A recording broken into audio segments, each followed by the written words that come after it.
नमस्कार मित्रांनो, तुम्ही जो नकाशा बघताय तो पिंपरी चिंचवड लिंक रोड मध्ये असणाऱ्या पत्रा शेड नावाच्या एका बिल्डिंगचा नकाशा आहे। तुम्हाला नकाशा दाखवतो। या नकाशामध्ये 1 2 3 अशा 3 बिल्डिंग आहेत मित्रांनो। प्लॅन सँक्शन आहे महानगरपालिकेचा झोपडपट्टी पुनर्वसन बरं का।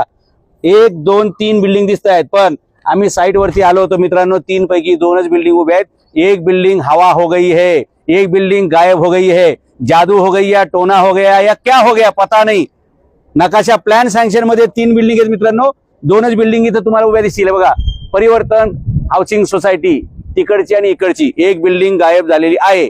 दुसरी गोष्ट बरं का, 40 कोटीचं हे काम बरं का, केवढा मोठा प्रश्न असतो। एक अख्खी बिल्डिंगच गायब झाली आहे। ही भिंत 1980 ची आहे, ही इकडून तिकडेपर्यंत ही बिल्डिंग बांधताना ह्याचं सुद्धा बिल त्याच्यात पकडले गेले। बिल्डिंग सुरू झाली 2011 ला आणि भिंत आहे 1980 ची। आता फक्त ह्या बिल्डिंगला आता ह्या रहिवाशांनी तक्रारी करून करून पाऊस पाहिल्यानंतर एक भिंत त्या कंत्राटदारांनी बनवलेली आहे, ज्याने ह्या ठेका घेतला होता।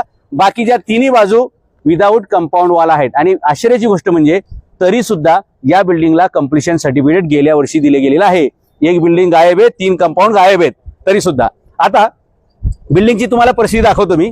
हे माझ्या हातामध्ये त्याचं पूर्ण बिलच आहे बरं का, कितीचं प्रोजेक्ट होतं काय होतं हे सगळं 40 कोटीचं तुम्हाला दिसेल। ओके, ही पाण्याची टाकी इथं नाही प्लॅन मध्ये, ती दुसरीकडे आहे। ती जागा सुद्धा गायब आहे आणि पाण्याची टाकी इथं बनवलेली आहे।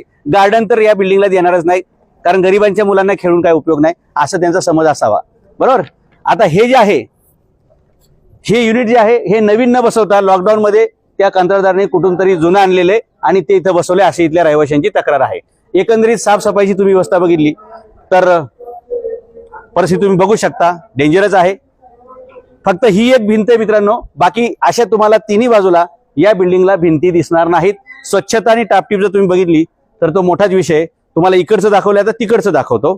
भिंतीला 3 बाजूने कंपाऊंड वॉल नसताना पालिकेच्या अधिकाऱ्यांनी या बिल्डिंगला कंप्लीशन सर्टिफिकेट दिलं कसं?